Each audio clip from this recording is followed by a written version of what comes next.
అమ్మ చెప్పిన అపూర్వ కథలకు స్వాగతం. కథ కరణేష్ మంత్రి. రచన యమున చింతపల్లి గారు. ఆ ఒక్క టెస్ట్ కూడా అనుకూలంగా వచ్చి మీ సర్జరీ త్వరగా పూర్తి అయిపోవాలని కోరుకుంటున్నాను. అంతా బాగా జరగాలని మొక్కుకున్నాను కూడా అంది ఊర్మిళ నా నుదుటి మీద ముద్దు పెట్టుకుంటూ. తన ఆ చర్య అర్థం కాని అల్జిబ్రా లెక్కల్లాగా ఉంది నాకు. నిజంగా నా మంచే కోరుకుని ఉంటే ఉన్నట్లుండి తన నిర్ణయం ఎందుకు మార్చుకుంది? నన్ను వేధిస్తున్న ప్రశ్న జవాబు దొరకని ప్రశ్న. లోతుగా తన కళ్ళల్లోకి చూశాను. స్ఫటికమంత స్వచ్ఛంగా ఉన్న ఆ కళ్ళలో నా మీద ప్రేమే కనబడింది. తట్టుకోలేనట్లు కళ్ళు మూసుకున్నాను. మాది పెద్దలు చేసిన పెళ్ళి. మా ఇరు కుటుంబాల గురించి బాగా తెలిసిన వారు మధ్యవర్తులుగా వ్యవహరించి మాకు పెళ్లి చూపులు ఏర్పాటు చేశారు. పెద్దల సమక్షంలో పెళ్లి చూపుల కార్యక్రమం ఆరంభమైంది. పరిచయాలు పలకరింపులతో అరగంట గడిచిపోయింది. ఊర్మిళ పైకి తీసుకెళ్ళి మన పూల చూపించు అన్నారు ఊర్మిళ నాన్నగారు మాకు ఏకాంతం కల్పించడానికి. ఆ ఏర్పాటుని నాకు అర్థమైంది. అది మా నాన్నకి కూడా అర్థమైందనుకుంటా. అవునరా అబ్బాయి, అమ్మాయితో కలిసి వెళ్ళి మొక్కలు చూసిరా అని వంత పాడారు. ఊర్మిళ లేచి నుంచొని రండి అన్నట్లు నాకేసి చూసింది. ఇద్దరం సాయం వేళ డాబా మీదకు చేరాం. అక్కడంతా రకరకాల మొక్కలు. ఆ మొక్కలను ప్రేమగా స్పర్శిస్తూ వాటిని పరిచయం చేసింది. తనలోని పొందిక తను పెంచుతున్న మొక్కల్లోనూ వాటిని పరిచయం చేసింది. తనలోని పొందిక తను పెంచుతున్న మొక్కల్లోనూ కనపడింది. తనకు మొక్కలంటే ప్రీతని అర్థమైంది. ఊర్మిళ సున్నితంగా వాటిని డీల్ చేసే విధానం ముచ్చటగా ఉంది. తనలో కృత్రిమత్వము బెరుకు ఏమాత్రం కనబడలేదు. అది నన్ను ఆకర్షించింది. తరువాత మా చదువులు ఉద్యోగాల గురించి మాట్లాడుకున్నాం. మా మధ్య జారిపోతున్న క్షణాలు, జరుగుతున్న మాటలు సాగిపోతున్న నీలిమబ్బుల్లాగా ఆహ్లాదాన్ని నింపుతున్నాయి. ఎందుకో మా నడుమ ఓ ఆత్మీయ బంధం ఆ క్షణాన ఏర్పడ్డట్లు అనిపించింది. పెళ్ళి తరువాత కూడా మీ ఉద్యోగం కెరియర్లో ఎదగటానికి నా పూర్తి సహకారం ఉంటుంది. నా మనసులోని ఇష్టాన్ని ఇండైరెక్ట్గా వ్యక్తపరుస్తూ అన్నాను. నాకు కుటుంబము బాంధవ్యాలు ముఖ్యం. పెళ్లి తర్వాత ఒకవేళ ఉద్యోగమా కుటుంబమా అనే పరిస్థితి ఏర్పడితే నేను రెండో దానికి ఓటు వేసి మొదటిది వదులుకుంటాను. అందుకు మీరు సిద్ధమేనా అంది చెక్కు చెదరని చిరునవ్వుతో, ఛాలెంజ్ చేస్తున్నట్లు. మాకు మా ఉద్యోగం కెరియర్ ముఖ్యం, ఆ తరువాతే ఏ బంధాలనైనా అన్నట్లున్న నేటి పరిస్థితుల్లో ఆమె అలా అనటం నాకు విస్మయం కలిగించింది. కాకపోతే తనకు నేను నచ్చబట్టే కదూ పెళ్లి తర్వాత అని మాట్లాడుతుంది అన్న ఆనందం మటుకు మనసును చుట్టేసింది. ఏ నిర్ణయమైనా అది పూర్తి మీ ఇష్టం. చేతిలో ఉన్న వజ్రం చేయి జారకూడదన్నట్లు ఆతృతగా చెప్పాను. గమ్మత్తుగా నవ్వింది. ఇంకేం మాట్లాడితే ఏమో అన్నట్లు మౌనం వహించాను. 5 నిమిషాల తర్వాత మీ అమ్మా నాన్నగారు మనతో కలిసే ఉండాలి, వాళ్ళని మనకి అడ్డుగా అనుకోకూడదు అంది మా మధ్య నిశ్శబ్దాన్ని బ్రేక్ చేస్తూ. నా వినికిడి మీద నాకే ఎందుకో డౌట్ వచ్చింది. కొంగు ముడిపడిన మరుక్షణం తల్లిదండ్రుల నుండి విడిబడి వేరు కాపురం అంటున్న ఈ రోజుల్లో తను ఇలా మాట్లాడటం నమ్మలేకపోయాను. వాట్ అన్నాను, నా షాక్ని ఏమాత్రం దాచుకోకుండా. కొడుకు పెళ్ళంటే కోడలు రావటం, కొడుకు దూరం అవ్వటం కాదు కదా అంది నాకేసి సూటిగా చూస్తూ. నేడు నేను వింటున్న వాటికి ఆమె వినిపించిన దానికి సంబంధమే లేకుండా ఉంది. నాకు ఎలా రియాక్ట్ అవ్వాలో తెలియటం లేదు. అసలు నన్ను ఇంప్రెస్ చేయటానికి ఓవర్ యాక్షన్ చేస్తుందా అనే అనుమానం కూడా కలుగుతుంది. పెళ్ళంటే కేవలం 2 వ్యక్తుల మధ్య బంధం ఏర్పడటం మాత్రమే కాక 2 కుటుంబాల మధ్య సంబంధాలు అల్లుకోవటం కూడా అన్నట్లు నా తల్లిదండ్రులకి కూడా మన ఇంటికి వచ్చిపోవటానికి అదే స్వేచ్ఛ అప్లై అవుతుంది అంది అక్కడ నేల మీదకు జారిన తమలపాకు తీగను తన సుతిమెత్తని వేళ్లతో తీసి హోల్కి చుడుతూ.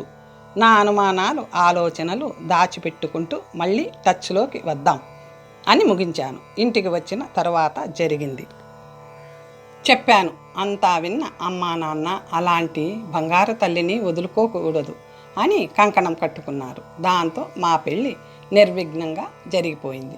3 ఏళ్ళు 3 క్షణాల్లా గడిచిపోయాయి. ఆనందంలో మునిగి ఉన్న మనిషికి కాలం అలాగే గడుస్తుందేమో. ఊర్మిళలో ఉద్యోగస్తురాలిని, సంపాదిస్తున్నాను అనే అహంభావం కానీ, అది అలుసుగా చూసి అమ్మా నాన్నల చేత అడ్డమైన చాకరీ చేయించుకునే మనస్తత్వం కానీ నేను చూడలేదు. తను అమ్మా నాన్నల పట్ల చూపించే ప్రేమాభిమానాలు నన్ను అబ్బురపరిచాయి. ఇప్పుడు నాకన్నా తనే ఎక్కువ అయిపోయింది. తన మీద వాళ్ళ ప్రేమ చూస్తుంటే ఒక్కోసారి అసూయతో నాకు ఒళ్ళు మండేది. మాకు కొడుకు పుట్టడం, నాన్న రిటైర్ అవ్వడం ఒకేసారి జరిగింది. అమ్మా నాన్న మనవడి ముద్దు మురిపాలతో ఆనందంగా గడుపుతున్నారు. మెటర్నిటీ లీవ్ అయిపోయి ఊర్మిళ తిరిగి ఉద్యోగంలో చేరే సమయం ఆసన్నమైంది. పసివాడిని వదిలి వెళ్ళటానికి మనసు రావటం లేదు అంది నా గుండెల మీద తలవాల్చి దిగులుగా. నాకు వెంటనే ఉద్యోగమా కుటుంబమా అనే పరిస్థితి వస్తే ఉద్యోగం వదిలేస్తా అని పెళ్లి చూపుల నాడు మా మధ్య జరిగిన మాటలలో తను చెప్పిన కండిషన్ గుర్తొచ్చింది. కొంప ముంచి బంగారం లాంటి ఉద్యోగం వదిలి వేస్తుందా? పిల్లవాడి కోసం నాలో ఓ క్షణం కలవరం. మొదట్లో అలాగే బెంగ ఉంటుంది, మెల్లగా అలవాటవుతుందిలే అన్నాను ప్రోత్సహిస్తున్నట్లుగా. మన మౌనమే సమాధానంగా ఇచ్చింది. ఏదైనా కానీ నేను మటుకు పెళ్లి చూపుల నాడు తనకిచ్చిన మాట తప్పదలుచుకోలేదు. మనవడి పెంపకం గురించి అమ్మ ఇచ్చిన భరోసానో లేదా తనకు అర్జనపై ఉన్న మమకారమో ఉద్యోగం మటుకు మానలేదు ఊర్మిళ. అది చూసి ఏదో అప్పట్లో స్టైల్గా చెప్పింది, కానీ ఈ రోజుల్లో ఉద్యోగం వదులుకునే వాళ్ళెవరు అనుకొని నాలో నేనే నవ్వుకున్నాను. కానీ తను నా అంచనాలను తారుమారు చేసింది. పరిగెడుతున్న 2 ఏళ్ల నా కొడుకు విక్కీని పట్టుకోబోయి కాలు జారి పడిపోయింది. అమ్మ నడుము ఫ్రాక్చర్ అయింది. అమ్మ పనులు చేయటానికి మనిషిని పెట్టాం. నాన్న తోడు ఉన్నారు. అయినా ఇప్పుడు అత్తయ్యగా వారికి బాహ్యమైన సహాయంతో పాటు మానసిక తోడ్పాటు కావాలి. ఆవిడ పూర్తిగా నార్మల్ అయ్యేదాకా ఆఫీసుకు వెళ్ళను అని లాస్ ఆఫ్ పే, జీతం నష్టం మీద సెలవు పెట్టేసింది ఊర్మిళ. చెదరని ప్రేమతో, చెక్కు చెదరని చిరునవ్వుతో అమ్మను దగ్గరుండి చూసుకుంది. నా ఉద్యోగంలో ఇన్వెస్ట్మెంట్స్లో కూడా తను ఇచ్చే సూచనలు అబ్బురపరిచేవి. ఆఫీసులో కూడా డెడికేటెడ్ వర్క్ హాలిక్ అని తనకు పేరు. కరుణేష్ మంత్రి అన్నట్లు ప్రతి విషయంలోనూ తన సలహాతో ప్రత్యేకత చాటుకునేది. ఆనందంగా సజావుగా సాగిపోతున్న మా కుటుంబంలో అనారోగ్యపు పులి అకస్మాత్తుగా నాపై పంజా విసిరింది. నా 2 కిడ్నీలు చెడిపోయాయని డాక్టర్లు నిర్ధారించారు. టెంపరవరీగా డయాలసిస్ మీద బతుకు పొడిగింపు జరుగుతుంది. కిడ్నీ ట్రాన్స్ప్లాంటేషన్ మార్పిడి చేయక తప్పదని పరిస్థితి. బయట వాళ్ళ నుండి కిడ్నీని పొందటం చాలా కష్టం. స్వచ్ఛందంగా ఎవరన్నా ముందుకు వచ్చినా అనుమానించే పరిస్థితులు నెలకొని ఉన్నాయి. పైగా ఆర్డర్ ప్రకారం వెళ్ళాలి. అక్రమాల కిడ్నీ అమ్మకం ఓ రాకెట్ స్థాయిలో నడుస్తోందని తెలుసుగా, అందుకే కష్టంగా ఉంది. లక్ ఉంటే దొరకవచ్చు అని ఉన్న పరిస్థితిని వివరించాడు డాక్టర్. కిడ్నీ కోసం ప్రయత్నాలు మొదలయ్యాయి. అది అంత సులభం కాదని అర్థమైన కొద్దీ ఆందోళన పెరిగిపోతుంది. కిడ్నీ మార్పిడి అవసరం పెరిగిపోతుందని నాలో క్షీణిస్తున్న శక్తి చెబుతుంది. నాలోని కలవరం పసిగట్టో లేదా ఆరోగ్య పరిస్థితి అర్థమయ్యో కుటుంబ సభ్యులు సహకరించి వాళ్ళ కిడ్నీ మీకు సూట్ అయితే అంతకన్నా అదృష్టం మరొకటి లేదు అని డాక్టర్ సలహా ఇచ్చారు. వెంటనే అమ్మ, నాన్న, అక్కయ్య ముందుకు వచ్చారు. వాళ్ళ కిడ్నీ నాకు సూట్ కాలేదు, కానీ వారికి నాపై ఉన్న ప్రేమ మటుకు గుండెను తాకింది.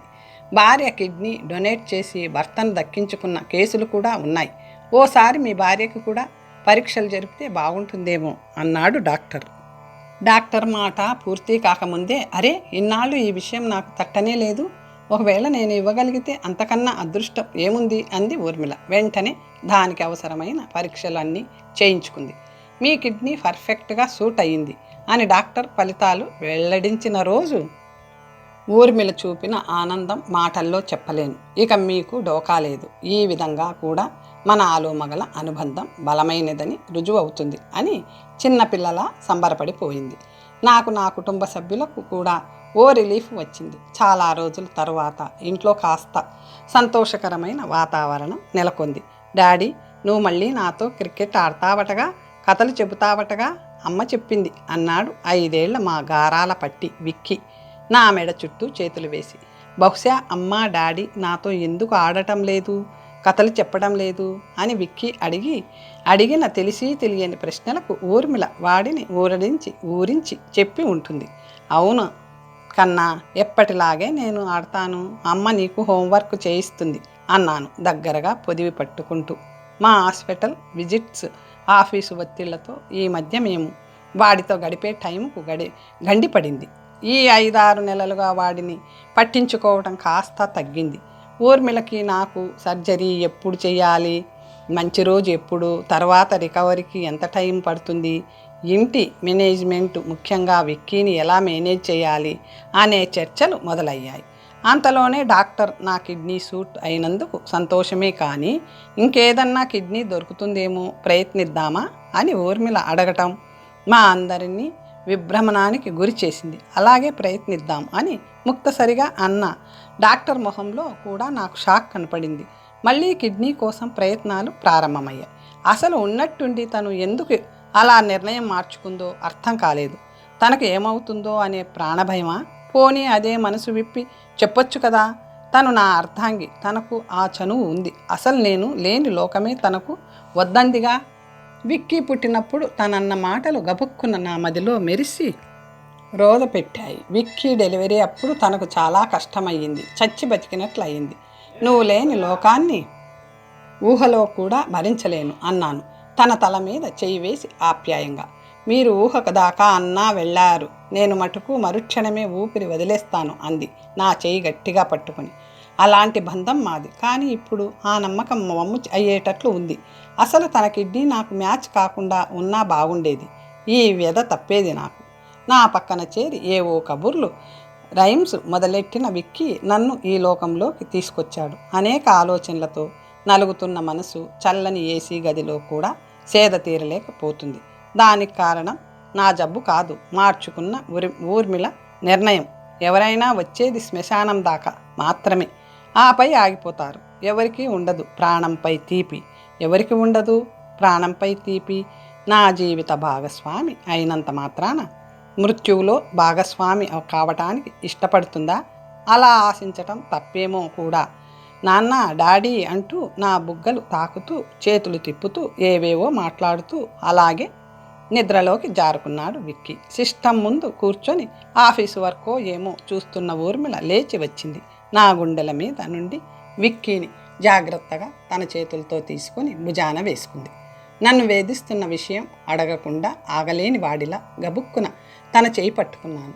నా వంక ఏమిటన్నట్లు చూసింది. అంతలోనే బిడియమో అహమో అడ్డుపడి చటుక్కున చెయ్యి వదిలిపెట్టేశాను.